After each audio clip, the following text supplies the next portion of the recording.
The Salt Lake City air, crisp and thin even at 6:43 a.m., held the promise of a perfect day. Sunlight, still hesitant in the east, painted the peaks of the Wasatch Mountains in hues of rose and gold. Inside the sterile expanse of Terminal A, the gentle hum of activity was a familiar symphony to Mon'nique Ellison. Her tailored suit, the cool weight of her laptop bag against her shoulder, the subtle scent of her bespoke perfume, each element a carefully orchestrated note in the melody of her success. Geneva waited, and with it, the culmination of months of meticulous work, a $4 billion deal that would solidify Vidian Systems' position as a global leader. She glanced at her phone, the polished screen reflecting the faint glow of the departure board. Flight LX39 to Geneva, on time. A small, satisfied smile played on her lips. Opening her tablet, Mon'nique reviewed the latest company dashboard. Steady growth, positive projections, everything aligned. A fleeting thought about the weekend ski trip she had promised herself flickered through her mind. Perhaps Zermatt, she mused, picturing the crisp white slopes against a cerulean sky. Taking a seat in the sparsely populated gate area, she opened her laptop, her fingers dancing across the keyboard. A final check of the presentation she would deliver to the Swiss consortium. Each slide, each meticulously crafted graph, represented not just financial data, but a testament to her vision, her relentless drive, her unwavering belief in Vidian's potential. Beneath the surface of calm efficiency, a current of anticipation thrummed. This deal wasn't just about the numbers. It was about legacy, about securing her place in the annals of tech history. A shadow fell across her screen. Mon'nique looked up, her brow furrowing slightly. Two airport security guards stood before her, their expressions unreadable. The older one, his face etched with a weariness that spoke of long shifts and countless encounters, shifted his weight uneasily. The younger one, his posture rigid, his eyes fixed on her, held an air of almost robotic adherence to protocol. The hum of the terminal seemed to fade, replaced by a sudden, unsettling silence. "Excuse me, ma'am. We need to speak with you. Step over here, please." The younger guard's voice was flat, devoid of inflection. A ripple of unease, a prickle of annoyance, ran through Mon'nique. She glanced at the other passengers, a few curious eyes already turning their way. "Is there a problem?" she asked, her voice calm, controlled, though a flicker of irritation ignited within her. This was an unwelcome disruption, a jarring note in the carefully composed symphony of her morning. The older guard cleared his throat. "Just a routine security check, ma'am. If you could just step aside with us for a moment, routine." The word echoed in Mon'nique's mind, a discordant clang against the polished steel of her composure. She had traveled this route countless times, navigated security checkpoints across the globe with the practiced ease of a seasoned executive. This felt different. The unwavering gaze of the younger guard, the averted eyes of the older one, the sudden, inexplicable shift in the atmosphere, it all spoke of something more than routine. Her mind raced, searching for an explanation. Had there been a security breach? A random screening? But why her? Why now? Mere minutes before her flight, with a multi-billion-dollar deal hanging in the balance. A cold knot of apprehension tightened in her stomach. This wasn't random. This was targeted. "I'm afraid I don't have time for this," Mon'nique said, her tone clipped. "My flight is boarding shortly, and I have a very important meeting to attend." She gestured toward her laptop, the presentation still open on the screen. "As you can see, I'm working." The younger guard remained impassive. "Ma'am, we need you to come with us. Now." His voice, though still devoid of emotion, carried an undercurrent of steel. The knot in Mon'nique's stomach tightened. The carefully constructed walls of her composure began to crack. Anger, hot and sharp, flared within her. This wasn't just an inconvenience. It was an insult, a blatant disregard for her time, her position, her very presence. She looked at the younger guard, his impassive face a mask of bureaucratic indifference. A sudden, fierce clarity washed over her. This wasn't about security. This was about something else entirely. Something ugly, something she had encountered before, lurking beneath the surface of polite society. She closed her laptop, the sharp click echoing in the sudden silence. "I will not be treated like this," she said, her voice low but resonant, each word precise, deliberate. "I demand to know what this is about." A flicker of unease crossed the older guard's face. He glanced at his partner, then back at Mon'nique. "Ma'am, please just cooperate. It will be easier for everyone. Easier for everyone." The words grated on Mon'nique's nerves. Easier for them to exert their authority, to enforce their unspoken biases, to remind her, yet again, that in their eyes, she was different. She felt a surge of defiance, a refusal to be silenced, to be intimidated, to be reduced to a stereotype. This wasn't just about her. It was about every other woman who had been unjustly targeted, every other person of color who had been subjected to this insidious form of prejudice. "I will not cooperate with this charade," Mon'nique stated, her voice ringing with a newfound steel. "I will not be silenced. I will not be ignored." She looked directly at the younger guard, her gaze unwavering. "You will tell me why I am being detained, or I will make sure this entire airport hears my voice." The simmering anger within her had coalesced into a burning resolve. This morning, she had been prepared to fight for $1 billion deal. Now, she was prepared to fight for something far more valuable: her dignity, her principles, her right to be treated with respect. The hushed whispers of other passengers, the curious glances, the sudden tension in the air, it all fueled her determination. This wasn't just a disruption, it was a catalyst. And Mon'nique Ellison was about to make sure the world took notice. The fluorescent lights of the hallway buzzed, a dull, insistent hum that grated on Mon'nique's nerves. It cast a sickly yellow glow on the beige walls, accentuating the cheap, peeling paint. The air was stale, thick with the recycled breath of hurried travelers and the faint, metallic tang of airport sanitation. This narrow, claustrophobic corridor, a holding pen for delayed flights and misplaced luggage, was certainly not where she'd envisioned herself an hour before. An hour before, she'd been striding confidently through the terminal, a woman on a mission, a $4 billion deal shimmering like a mirage on the horizon. Now, she stood here, flanked by 2 airport security guards, the weight of their gazes heavier than any carry-on. "Suspicious behavior?" Mon'nique repeated, the words laced with disbelief.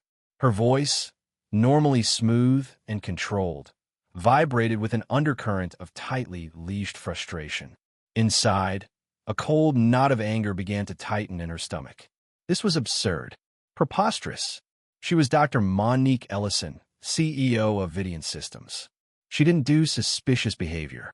Her life was a meticulously crafted tapestry of calculated risks and strategic moves, not erratic impulses. She glanced at her reflection in the polished metal of a nearby, fire extinguisher impeccable suit, perfectly coiffed hair, an expression of controlled composure. Nothing about her screamed suspicious. The older guard shifted his weight, his gaze darting nervously between Mon'nique and his younger colleague. He seemed uncomfortable, a subtle tremor in his hands betraying his unease. "We received a report, ma'am," he mumbled, the words falling out like reluctant confessions. "Passenger matching your description. Suspicious behavior. Had to follow up. Matching my description?" Mon'nique's eyebrows arched, a flicker of icy amusement crossing her face. "And what description was that? Successful? Black? Woman?" The unspoken words hung heavy in the air, thickening the already suffocating atmosphere. She could practically taste the prejudice, bitter and metallic, on her tongue. The younger guard, stoic and unyielding, stood ramrod straight. His eyes, devoid of any warmth or understanding, scanned her with an unnerving intensity. "Protocol, ma'am," he stated, his voice flat and emotionless, a robotic recitation of learned phrases. Protocol, that convenient shield for ignorance and bias. Mon'nique's internal monologue raged. This wasn't about protocol. This was about perception, about the insidious way assumptions could cling to a person like a second skin, suffocating them with the weight of societal prejudice. She had faced these subtle, yet potent, microaggressions countless times throughout her career. The dismissive glances, the patronizing comments, the constant need to prove herself twice as much as her white counterparts. Each incident, a tiny pinprick, seemingly insignificant on its own, but collectively, they formed a tapestry of injustice, a constant reminder of the invisible barriers she had to break. The hallway, once simply a sterile transit space, began to feel like a stage. Passengers, their faces a mixture of curiosity and apprehension, slowed their pace, their gazes lingering. Mon'nique felt a prickle of self-consciousness, a sudden awareness of being on display. This wasn't just about her anymore. It was about the silent observers, the unwitting witnesses to this blatant act of profiling. And what exactly constitutes this suspicious behavior? Mon'nique pressed, her voice regaining its steeliness. The older guard stammered, avoiding her gaze. The younger one remained impassive, his silence a stark counterpoint to her growing indignation. Their evasiveness fueled her resolve. This wasn't just an inconvenience anymore. It was a principle. A wave of exhaustion washed over her. She was tired. Tired of fighting, tired of explaining, tired of being the embodiment of someone else's preconceived notions. But a deeper, more powerful emotion surged beneath the weariness defiance. She wouldn't back down. Not this time. Not ever. The $4 billion deal, once her primary focus, now seemed trivial, a distant hum compared to the roaring crescendo of injustice in her ears. She thought of Taylor, her assistant, waiting anxiously at the gate. She imagined the worried crease between her brows, the rapid-fire text she was undoubtedly sending. She needed to call her to let her know what was happening. But she couldn't bring herself to break the stalemate, to concede even an inch of ground. "I demand to speak to your supervisor," Mon'nique stated, her voice ringing with authority. The words echoed down the sterile hallway, a challenge thrown into the stagnant air. The older guard finally met her gaze, a flicker of respect, perhaps even admiration, in his eyes. The younger one remained unmoved, a statue of bureaucratic indifference. A seed of an idea began to germinate in Mon'nique's mind, small and fragile, but growing with every passing second. This incident, this infuriating, humiliating experience, could be more than just a personal affront. It could be a catalyst, a spark, a way to ignite a conversation, to force people to see the insidious nature of systemic racism. The $4 billion deal was important, yes. But her dignity, her principles, her very identity, those were priceless. And in that dimly lit hallway, amidst the stale air and the buzzing fluorescent lights, Mon'nique Ellison made a choice. A choice that would reverberate far beyond the confines of Salt Lake City International Airport. A choice that would cost her dearly, but one she would never regret. She would fight, not just for herself, but for every person who had ever been judged, dismissed, and marginalized because of the color of their skin. The knot of anger in her stomach unfurled, replaced by a steely resolve. The fight had just begun. The stale, recirculated air hung heavy in the hallway, a faint scent of disinfectant battling with a lingering aroma of jet fuel. Mon'nique's tailored suit, normally a source of power and confidence, now felt like a constricting cage. Each tick of the wall clock echoed the relentless pounding in her chest. She could feel the weight of the two security guards' gazes, a tangible pressure against her skin. This is absurd, she thought, her mind racing through the possible scenarios. A simple misunderstanding? Or something more sinister? "Ma'am, we just need to ask you a few more questions." The older guard's voice was soft, almost apologetic, but his hand remained firmly on her boarding pass. His eyes, however, darted around the hallway, avoiding direct contact. He looked like a man wrestling with an internal conflict, a silent plea for understanding flickering beneath the surface. "I've answered all your questions," Mon'nique replied, her tone carefully measured. She knew that any display of anger, however justified, would be twisted into a confirmation of their suspicions. "Stay calm, Mon'nique. This is a game. Play it smart. I've told you where I'm going, the purpose of my trip, and even the contents of my carry-on. What more do you need? The younger guard, his face impassive, shifted his weight from one foot to the other. We received that concern. We have to follow procedure. His voice was flat, devoid of inflection, a robotic recitation of a memorized script. He was a wall, impenetrable, unyielding. He enjoys this, Mon'nique thought, a flicker of anger igniting within her. He enjoys the power, the smallness it affords him over someone like me. A concern? Mon'nique echoed, the words laced with a touch of irony. And what exactly was this concern? That I, a black woman, dare to travel first class? The question hung in the air, heavy and uncomfortable. The older guard's gaze dropped to the floor. The younger one remained impassive, a statue carved from indifference. Ma'am, we can't divulge the details of the tip, the younger guard finally said, his voice still devoid of emotion. But we assure you, we're simply following protocol. The word protocol tasted like ash in Mon'nique's mouth. A shield for prejudice, a justification for injustice. Protocol? She forced a humorless laugh. Protocol dictates that you harass a paying customer based on an anonymous phone call? That you prevent me from boarding my flight without a shred of evidence. A cold knot of fear began to tighten in her stomach. This wasn't just a delay anymore. This was a deliberate act. They're enjoying this, she thought, the realization sending a chill down her spine. They're relishing this small, ugly display of power. I need to call my attorney, Mon'nique stated, her voice regaining its steel. She reached for her phone, but the younger guard's hand shot out, blocking her movement. Ma'am, we need you to cooperate, he said, his tone hardening. The veneer of politeness had cracked, revealing the hard, unforgiving surface beneath. Cooperate. Mon'nique's voice rose, her carefully constructed composure beginning to fray. I have cooperated. I have answered every single one of your ridiculous questions. Now, I am exercising my right to legal counsel.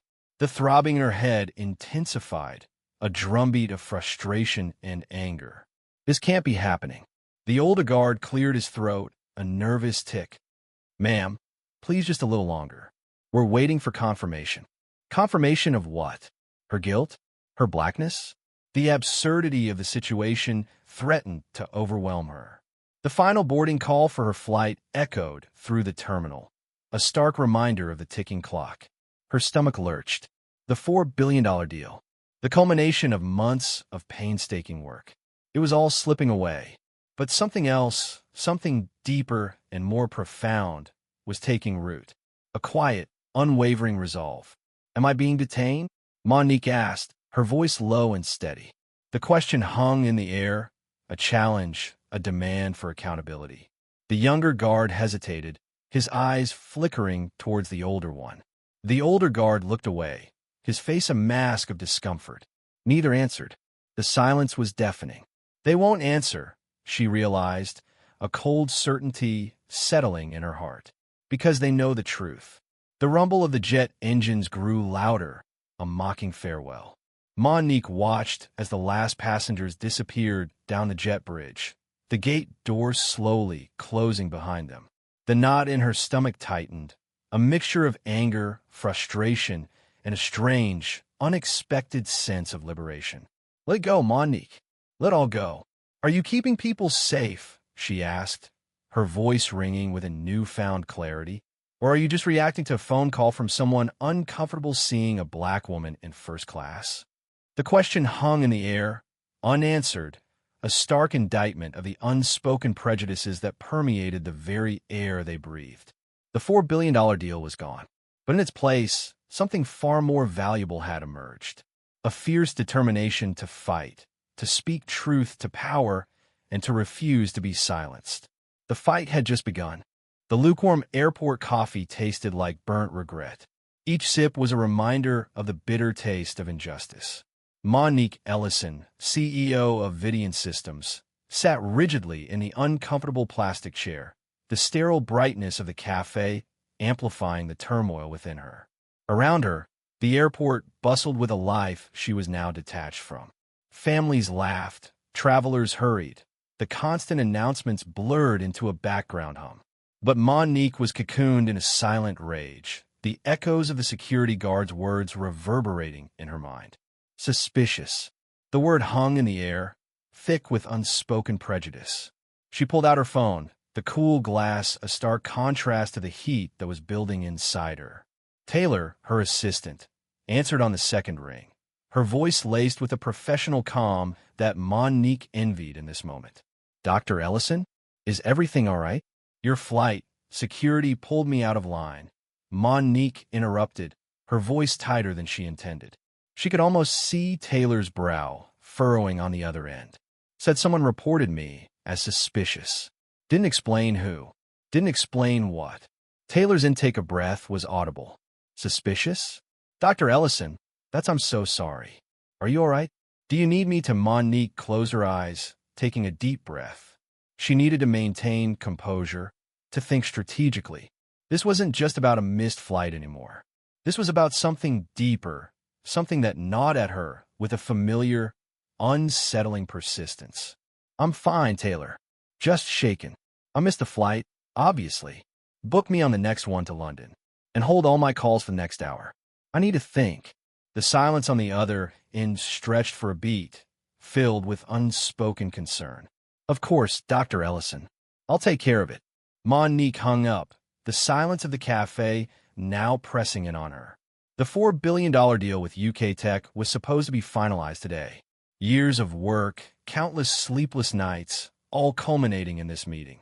And now this. A petty, anonymous accusation had derailed everything. The absurdity of it fueled her anger. Was this the price she had to pay for her success? For her skin color? She stared into the depths of her lukewarm coffee, seeing not the dark liquid, but the reflection of a woman she barely recognized. A woman weary of fighting the same battles, tired of proving her worth in a world that constantly sought to diminish her. A wave of exhaustion washed over her, followed by a fierce surge of defiance. No, she wouldn't let this go. She wouldn't be another statistic, another silent victim of systemic bias. The initial impulse was to explode, to demand answers, to make them understand the magnitude of their injustice. But something held her back. A deeper instinct, honed by years of navigating the complexities of the corporate world, told her that a measured response, a calculated move, would be far more effective. This wasn't just about her anymore. It was about every black woman who had ever been unjustly scrutinized, every person of color who had been made to feel suspicious simply for existing.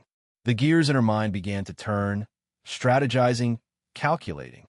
She thought of Leandra Cho, the general counsel, a fierce advocate and a trusted confidant. She thought of Jerome Park, the seasoned board member who, despite his old-school ways, possessed a deep sense of fairness. And Julia Lin, head of international strategy, whose sharp intellect and unwavering support were invaluable. They would understand. They would stand with her. The weight of the situation settled on her shoulders, heavy but not crushing. This wasn't just a setback. It was an opportunity to expose the insidious nature of prejudice, to challenge the status quo, to force a conversation that desperately needed to be had. She took another sip of the bitter coffee, the taste no longer repulsive but strangely empowering. The initial anger had subsided, replaced by a steely resolve. This wouldn't be swept under the rug.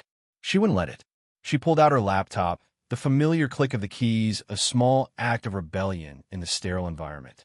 An email to Leandra, concise and direct. Then another to Jerome, outlining the situation and hinting at her intentions. And finally, one to Julia, seeking her strategic input. She didn't need their permission. She needed their support. And she knew, deep down, that she had it. The airport announcements continued their monotonous drone, the hurried footsteps of travelers a constant rhythm in the background. But Mon'nique was no longer detached. She was present, focused, and determined. This wasn't just about a missed flight. It was about reclaiming her narrative, about using her voice to amplify the voices of the voiceless. It was about more than a $4 billion deal. It was about principle. It was about justice. And Mon'nique Ellison was ready to fight. The desert sun had long since dipped below the horizon, painting the sky in bruised purples and oranges. Mon'nique stood on her balcony, the cool evening air a stark contrast to the simmering heat that still radiated from the terracotta tiles. Scottsdale, usually a haven of tranquility, felt like a cage tonight. The city lights twinkled below, a deceptive display of normalcy. She closed her eyes. The image of the younger security guard's condescending smirk burned onto her retinas. The casual dismissal, the assumption of guilt at all clawed at her composure, threatening to unravel the carefully constructed edifice of her control.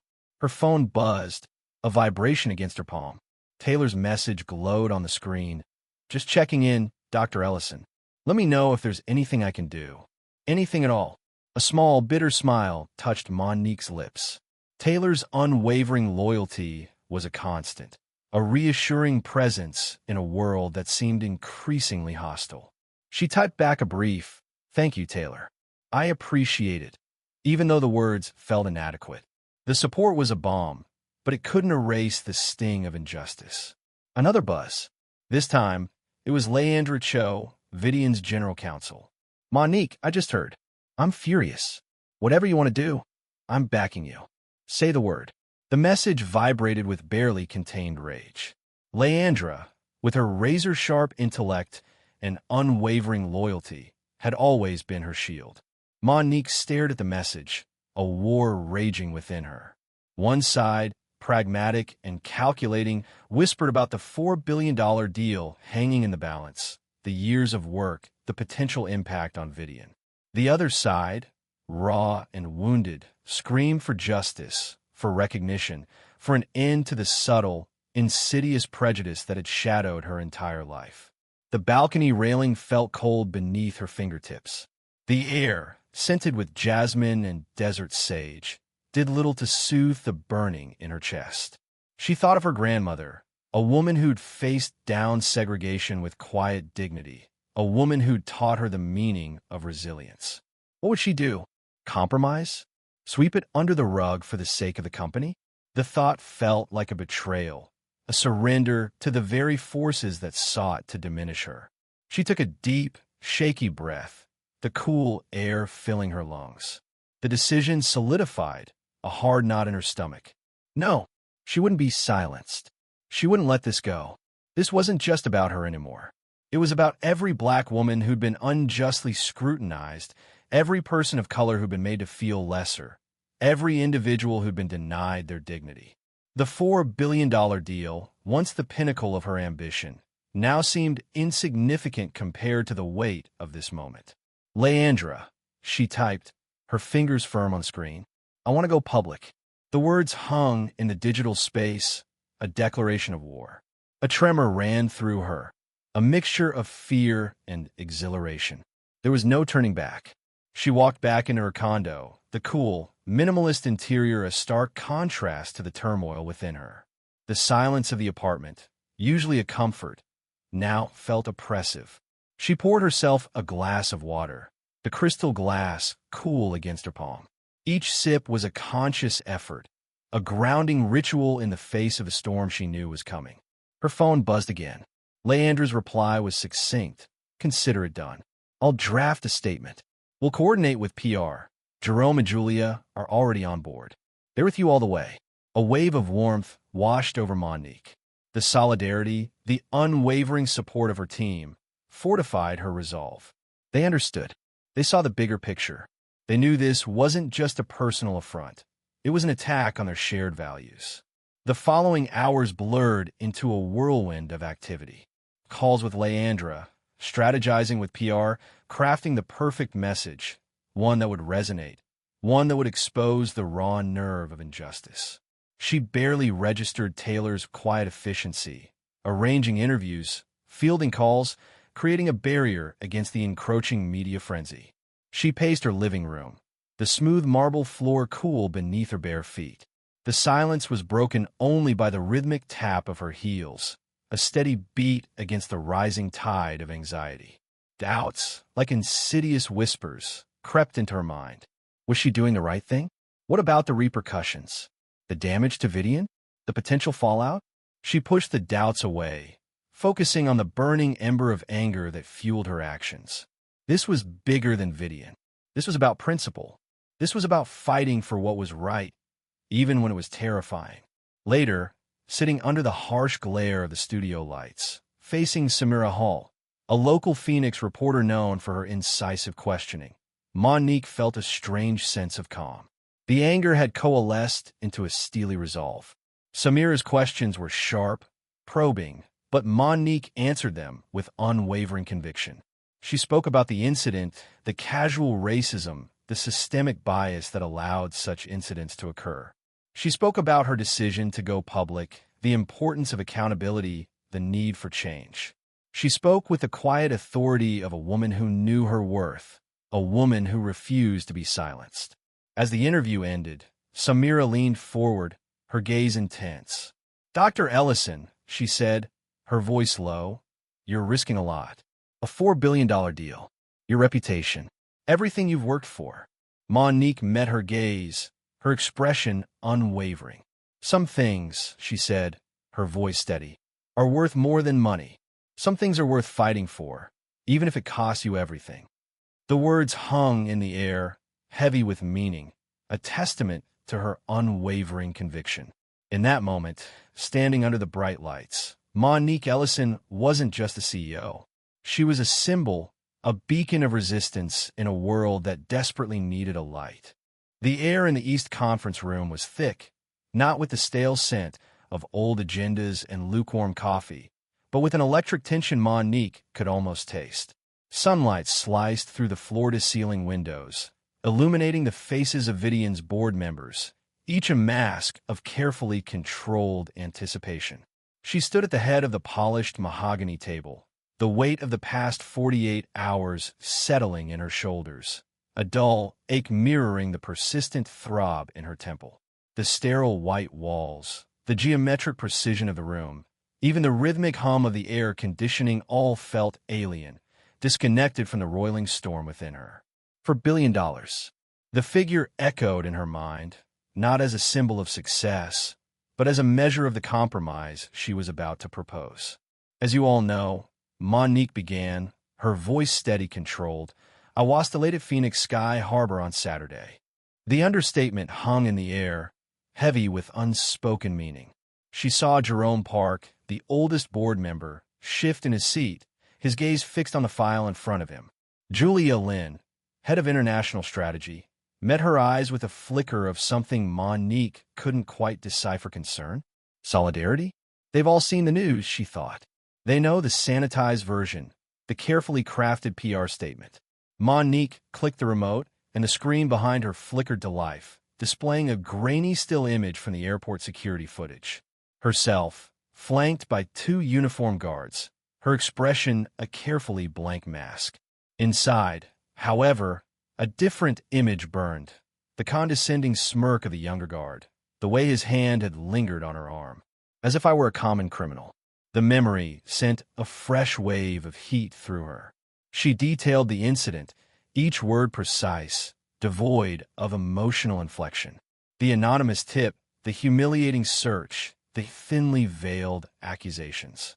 She saw a muscle twitch in Jerome's jaw, Julia's lips press into a thin line.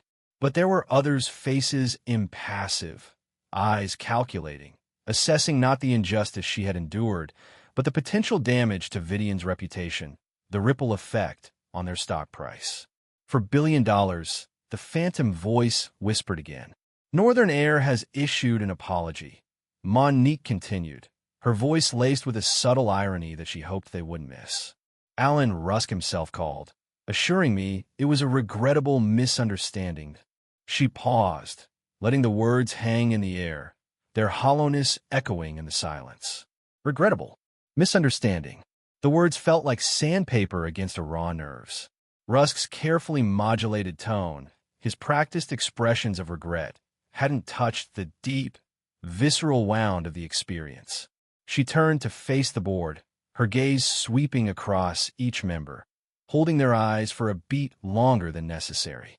"I appreciate Mr. Rusk's concern," she said, the faintest tremor in her voice betraying the tight control she was maintaining. Concern for his airline's image, perhaps. However, Mon'nique's voice sharpened, cutting through the polite murmurs and the rustling of papers. I believe a stronger response is required. The air in the room seemed to crackle with anticipation. She could feel their collective gaze, heavy with expectation, questioning. She took a deep breath, steadying herself. This is it. Project Atlas, she stated.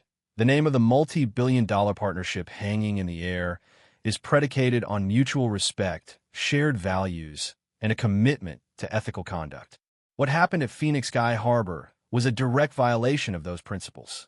Her voice resonated with conviction, each word imbued with the weight of her experience, the culmination of years of subtle slights, of navigating a world that often saw her skin color before her accomplishments. The silence that followed was thick, pregnant with unspoken questions. For $1 billion, the figure loomed, a tangible presence in the room. Mon'nique met Jerome's gaze, saw a flicker of something akin to admiration in his eyes. Julia gave a barely perceptible nod. They understand. We terminate the agreement, Mon'nique declared, her voice unwavering. All of it. Vivian pulls out of Project Atlas. A collective intake of breath, a rustle of disbelief. Then, a low murmur began to spread through the room, gathering momentum like a rising tide. Mon'nique stood her ground, her gaze fixed on the distant skyline visible through the window, a storm of emotions raging within her. Relief, anger, a strange sense of liberation. Jerome Park cleared his throat, the sound cutting through the murmuring. Dr. Ellison, he said, his voice firm, I believe I speak for the entire board when I say we support your decision. A wave of surprise, then a slow, dawning realization washed over Mon'nique. Unanimous. She hadn't expected unanimous support. She'd braced herself for arguments, for pleas to reconsider, for the inevitable calculations of profit and loss. But there was none of that. Only quiet, resolute agreement. Leandra Cho, Vivian's general counsel, squeezed her hand under the table, her eyes shining with a fierce pride. We did it. Later, facing the bright lights of the news cameras, Mon'nique felt a strange calm settle over her. Samira Hall, a local Phoenix reporter known for her incisive questioning, held her gaze, her expression thoughtful. Dr. Ellison, she began, her voice soft but firm, some might say you're overreacting, that you're jeopardizing the future of Vivian systems over a single incident. Mon'nique met her gaze unflinchingly. This wasn't a single incident, Ms. Hall, she said, her voice steady, resonating with conviction. It was a manifestation of a systemic problem, a problem that extends far beyond airport security lines and corporate boardrooms. She paused, letting the words sink in. Vivian systems will not be complicit in perpetuating discrimination. Not for $4 billion, not for $40 billion. Our values are not for sale. As the camera lights flashed, Mon'nique knew she'd crossed a line, a point of no return. The ripple effect of her decision would be felt far beyond the confines of Vivian systems, a tremor shaking the foundations of corporate complacency. And in the quiet aftermath, in the hush that followed the storm, she felt a profound sense of peace. It was the right thing to do. The conviction settled deep within her, a quiet strength that no amount of money could ever buy. The air in Mon'nique's office, usually crisp and carrying the faint scent of sandalwood from her diffuser, now felt thick with anticipation. Sunlight, sharp and angled through the floor-to-ceiling windows, reflected off the polished mahogany of her desk, a stark contrast to the storm brewing in her chest. Her phone buzzed incessantly, a relentless vibration against the cool glass surface. Each notification was another tremor, another ripple spreading outwards from the epicenter of her. The news, like wildfire in the dry brush of social media, was already raging. The terminated partnership, the leaked statement, the airport incident, all fodder for the ravenous digital beast. Leandra just confirmed. The board is calling an emergency meeting. Taylor's voice, normally calm and measured, held a tremor of nervous energy.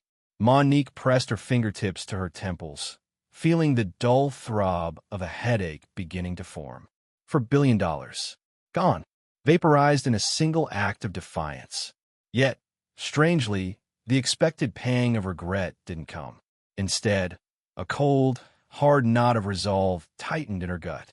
She had anticipated the fallout, the whispers of overreaction and career suicide. What she hadn't foreseen was the groundswell of support. Investors, surprisingly, seemed to be rallying behind her. Perhaps, she mused, they too were tired of the charade.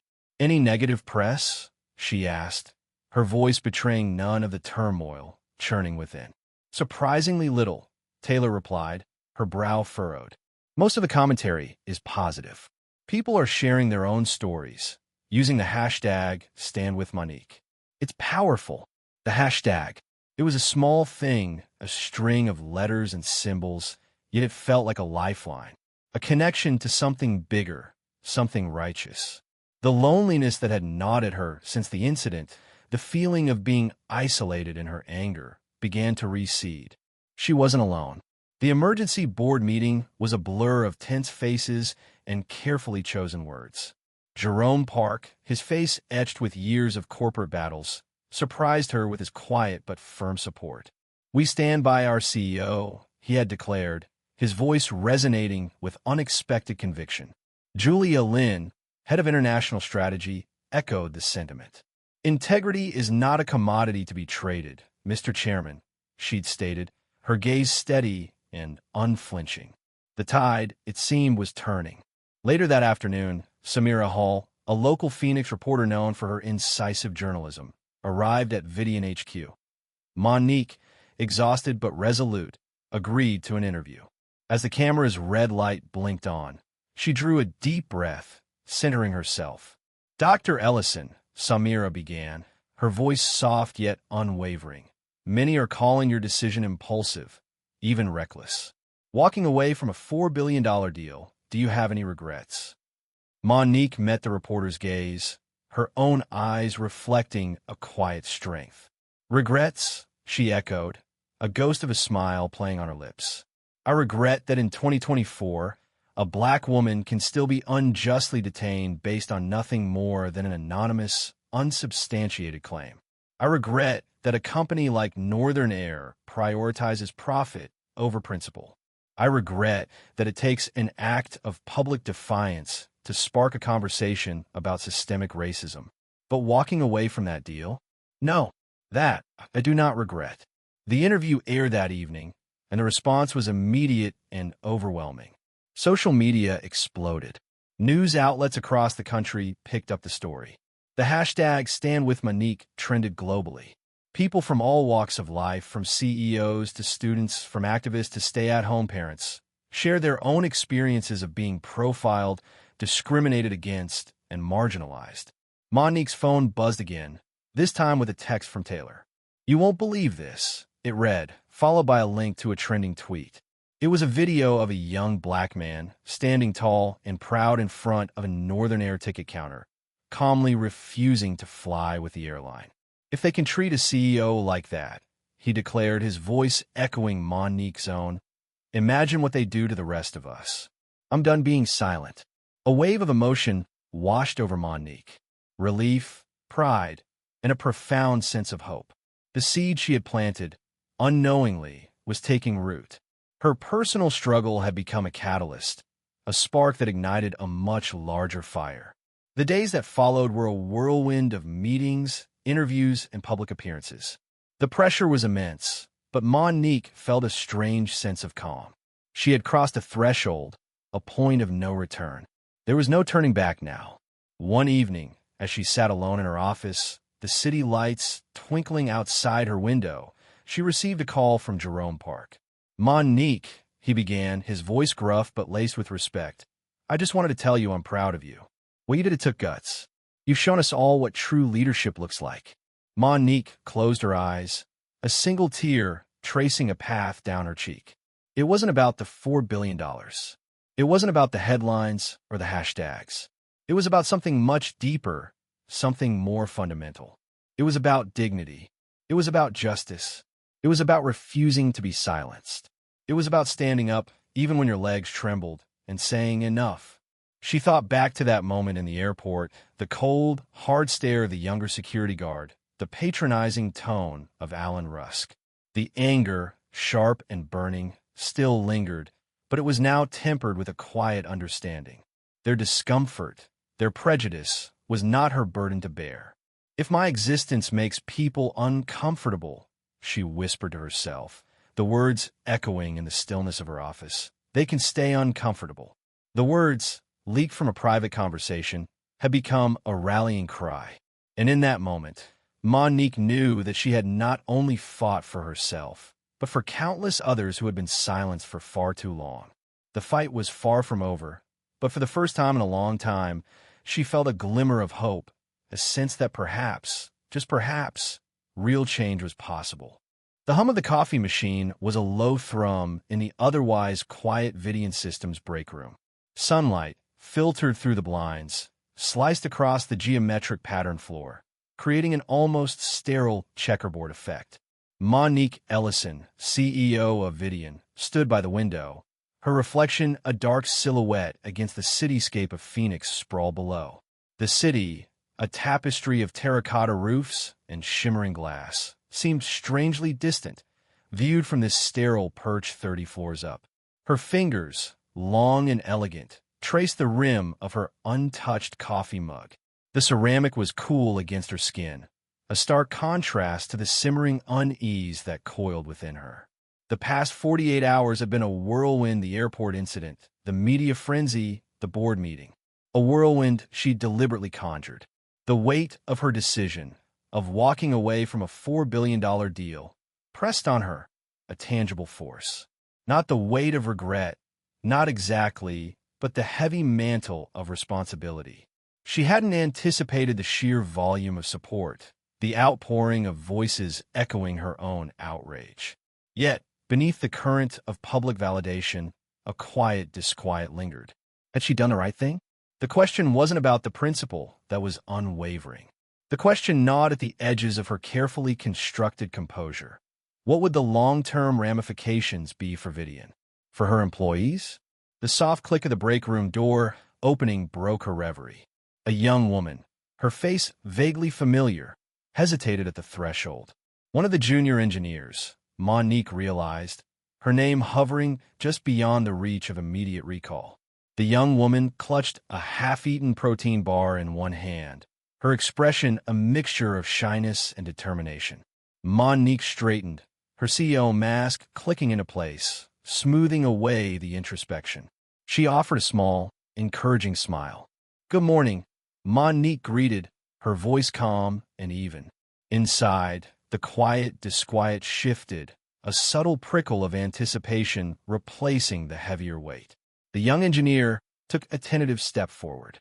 "Dr. Ellison," she began, her voice barely a whisper. She cleared her throat, her grip tightening on the protein bar. "I just wanted to say thank you." The words, so simple, so direct, resonated with unexpected force.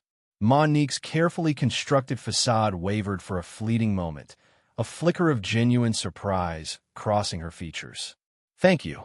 Two words that carried the weight of generations, the unspoken burden of a shared experience. It wasn't gratitude for a raise or a promotion. It was something deeper, something that resonated with the bone-deep weariness Mon'nique had carried for far too long. The weariness of constantly having to prove herself, of being judged by the color of her skin before the content of her character. "Thank you," the young engineer repeated, her voice gaining strength. "For what you did at the airport, for standing up for us. Us." The word hung in the air, heavy with meaning. Mon'nique felt a lump forming in her throat, a tightness constricting her chest. This wasn't just about her anymore. It was about the countless others who had faced similar indignities, who had been forced to swallow their pride, to accept the casual racism disguised as security protocol. It was about the future, about creating a world where us wouldn't have to endure such experiences. "You didn't have to do that," the engineer continued, her gaze meeting Mon'nique's. "You could have just complied, taken the easy way out, but you didn't." Complied. The word tasted like ash in Mon'nique's mouth. Compliance was a luxury she could no longer afford. Compliance meant perpetuating the cycle, accepting the status quo. She'd spent years climbing the corporate ladder, meticulously building her career, her reputation. She'd earned her seat at the table. But the events of the past few days had brought a stark realization. A seat at the table wasn't enough. She wanted to own the damn table. That's the difference, Mon'nique said, her voice low and steady, between a seat at the table and owning the damn table. The words, spoken without premeditation, hung in the air, resonating with a power that surprised even her. She saw a spark of recognition ignite in the young engineer's eyes, a flicker of understanding that transcended words. A silence fell between them, a silence pregnant with unspoken emotion. The hum of the coffee machine, previously a background drone, now seemed amplified, filling the void. Mon'nique took a deep breath, the aroma of freshly brewed coffee filling her lungs. She hadn't slept properly in days, the adrenaline of the past 48 hours finally beginning to wane, leaving a lingering exhaustion in its wake. But beneath the weariness, a new kind of strength had taken root. The strength of conviction, the unwavering certainty that she had done the right thing. She wasn't just a CEO anymore. She was a symbol, a catalyst for change. And she wouldn't back down. Not now. Not ever. The $4 billion deal was a significant loss, yes.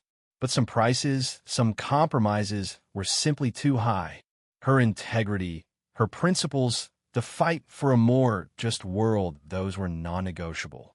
The young engineer's quiet thank you had solidified that conviction, had transformed the heavy mantle of responsibility into a source of unexpected power. The fight was far from over. It had just begun. The Phoenix skyline glittered like a scattered handful of diamonds against the indigo canvas of the approaching night. A faint breeze, still warm from the desert sun, stirred Mon'nique's hair as she looked out across the cityscape. From the Vidian System's rooftop lounge, the world seemed a distant, abstract thing, a tapestry of lights and shadows. She felt a strange disconnect, a sense of floating above it all, as though the events of the past few hours had happened to someone else. The anger, sharp and hot just a short while ago, had cooled, leaving behind a residue of weariness and a strange, unsettling calm. "Ready, Dr. Ellison?" Samira Hall's voice, soft yet firm, drew Mon'nique back to the present. The reporter adjusted the microphone clipped to Mon'nique's lapel, her movements precise and efficient. Mon'nique nodded, a small, almost imperceptible movement. "Ready? Am I ever truly ready?" She thought. This wasn't just an interview. This was a statement, a declaration, and a risk. The camera's red light blinked on, a tiny, malevolent eye staring into her soul. For a fraction of a second, Mon'nique felt a flicker of doubt. Was this the right thing to do? To expose herself, her company, to this level of public scrutiny? The $4 billion deal with Northern Air hung in the balance. Her board members were undoubtedly pacing their opulent offices, their anxieties mirroring her own, magnified tenfold. "Dr. Ellison, thank you for agreeing to speak with us," Samira began, her voice steady and reassuring, a professional calm that echoed the stillness in Mon'nique's own heart. "Can you tell us what happened at Phoenix Sky Harbor International Airport earlier today?" Mon'nique took a deep breath, the cool night air filling her lungs. She thought of Taylor, her assistant, her unwavering support, a silent anchor in the storm of the afternoon. She thought of Leandra Cho, her general counsel, her voice sharp and determined on the phone, cutting through the bureaucratic fog like a laser. She thought of Jerome Park and Julia Lynn, their hesitant initial questions giving way to firm support. And she thought of the two security guards, the older one's apologetic gaze, the younger one's rigid adherence to a broken system. "This isn't just about me," she realized. "This is about all of us." "I was detained," Mon'nique said, her voice clear and even, each word carefully chosen, each syllable weighted with meaning. "Detained based on an anonymous tip. No evidence, no probable cause. Just suspicion." The word hung in the air, heavy and suffocating. Samira leaned forward slightly, her gaze intent. And you believe this was racially motivated? Mon'nique met the reporter's gaze, her own unwavering. Let me put it this way, she said, the faintest trace of a bitter smile playing on her lips. How many white CEOs, traveling first class, do you think get pulled aside based on an anonymous phone call with no concrete details? The question lingered, unanswered, a silent indictment of a system riddled with prejudice. The wind picked up, rustling through the potted palms on the rooftop, the sound a soft counterpoint to the city's low hum.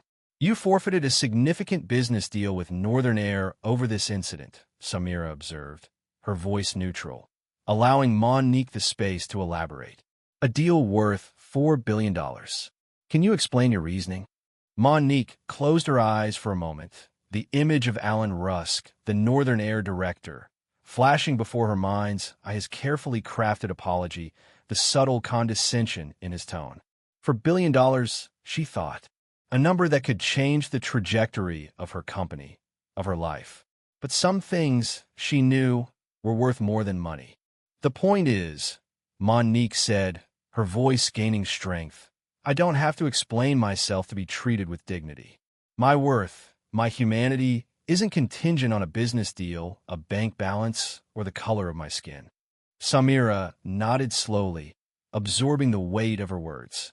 Powerful words, Dr. Ellison. What message do you hope to convey to others who might find themselves in similar situations? Mon'nique looked out at the city lights, each one a tiny beacon in the vastness of the night. I want them to know they are not alone, she said, her voice softening, a note of empathy resonating within her. I want them to know their dignity is inherent, inviolable. And I want them to know they have the right to demand respect, regardless of the circumstances. She paused, her gaze distant, as though searching for something just beyond the horizon. You were never meant to play small, she whispered, the words almost lost in the wind, to make others feel big. She realized with a sudden clarity that those weren't just words for others. They were words for herself, words she had carried within her, buried deep beneath layers of ambition and societal expectations, words that had finally found their voice. The interview concluded, the red light on the camera blinked off, and the city lights seemed to shimmer with a renewed brilliance. Mon'nique stood on the rooftop, the wind whipping around her, a sense of profound liberation washing over her. The $4 billion deal was gone, but something far more valuable had been gained. A sense of self, a reaffirmation of her values, a voice that refused to be silenced. The fight for dignity, she knew, was far from over. But tonight, under the vast expanse of the desert sky, she felt a glimmer of hope, a spark of resilience, a quiet, unwavering strength. The muted glow of the Scottsdale skyline bled through the panoramic window of her home office, a million pinpricks of light against the velvet canvas of the night. Mon'nique's reflection shimmered back at her, a ghost in the glass, her face etched with the exhaustion of a day spent battling shadows, shadows that had always lurked in the periphery, shadows she'd often chosen to strategically ignore. Not tonight. Tonight, the shadows had substance, a name, a face. The anonymous tip, the smug condescension of the younger guard, Rusk's carefully crafted apology, devoid of genuine remorse. These were not abstract concepts of injustice anymore. They were tangible, bitter experiences etched onto her very being. The laptop sat open on the polished ebony desk, the Vidian system's homepage glowing softly. The cursor blinked patiently, a silent invitation. Her fingers hovered over the keyboard, the cool metal a stark contrast to the fire that still burned in her chest. This was it, the culmination of a day that had begun with the promise of triumph and ended with the unsettling clarity of a moral reckoning. The $4 billion contract with Northern Air, once a symbol of Vidian's ascent, now felt like a poisoned chalice. Could she, in good conscience, celebrate a victory built on the foundation of her own humiliation? The answer, a resounding no, echoed not just in her mind, but in the very marrow of her bones. She began to type, the rhythmic click of the keys a steady counterpoint to the chaotic symphony of her thoughts. Each word was a deliberate choice, a carefully placed stone in the edifice of her statement. This wasn't just about her. It was about every person who had ever been made to feel small, invisible, unworthy. It was about the insidious, pervasive nature of prejudice, the way it seeped into the very fabric of society, masquerading as procedure, as protocol, as common sense. To anyone who has ever been unjustly detained, searched, questioned, or judged based on the color of their skin, their gender, their religion, their origin, or any other arbitrary characteristic, she typed, each word a weight lifting from her chest. The words flowed now, fueled by a righteous anger that had been simmering for years, decades, even ignited by the spark of that airport detention. A soft chime from her phone announced an incoming message. It was Taylor, her assistant, checking in. "Everything okay, Dr. Ellison?" it read. Mon'nique paused, her gaze drifting to the city lights again. Okay. Was she okay? She wasn't sure. What she knew was that she was different. Something fundamental had shifted within her. The carefully constructed wall she had built around herself, the professional armor she wore so diligently, had cracked, revealing the raw, vulnerable human beneath. "Fine, Taylor." Just finalizing the statement, she replied, a flicker of a smile playing on her lips. Fine wasn't accurate, not really. But it was close enough. It was a shield, a way to protect herself, and perhaps Taylor too, from the emotional fallout of this day. She returned to the screen, the blinking cursor a beckoning light. The final paragraph, the most crucial one, loomed before her. This was her call to action, her message of defiance. She took a deep breath, the cool night air filling her lungs, stealing her resolve. "You don't need $1 billion contract to defend your dignity," she typed, the words resonating with a quiet power. "You don't need permission to be respected. If the rules change when you show up, maybe the rules were wrong. Stand firm anyway." Her fingers paused, hovering over the enter key. This was it, the point of no return. A wave of apprehension washed over her, a fleeting moment of doubt. Then, with a deep breath, she typed the final word, the word that would reverberate far beyond the confines of her home office. And below that, speak. The silence that followed was deafening. The city lights seemed to shimmer more brightly, as if acknowledging the gravity of the moment. Mon'nique leaned back in her chair, the tension slowly ebbing from her shoulders. She had done it. She had spoken. She had risked everything. Her career, her company's future, her carefully cultivated image, to stand up for what she believed in.